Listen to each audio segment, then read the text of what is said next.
Tarif ippubblikat minn numru ta' organizzazzjonijiet tal-medja juri li hemm 607 miljun euro moħbija f'kontijiet l-Iżvizzera li huma assoċjati ma' klijenti minn Malta.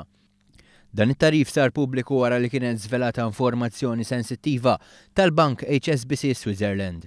It-tarif inkiseb wara ħidma tal-Konsorzju Internazzjonali ta' Ġurnaliżmu Investigattiv. Fl-Iżvizzera hemm 139 kont bankarju ta' 72 klient minn Malta.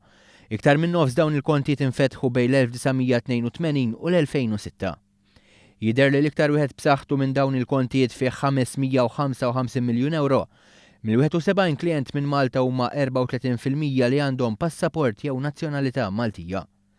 Dan huwa l-ikbar każ fl-istorja fejn inkixfu dettalji bankari kif il-każ tefa' dawl fuq 30,000 kont b'120 biljun dollaru tassi.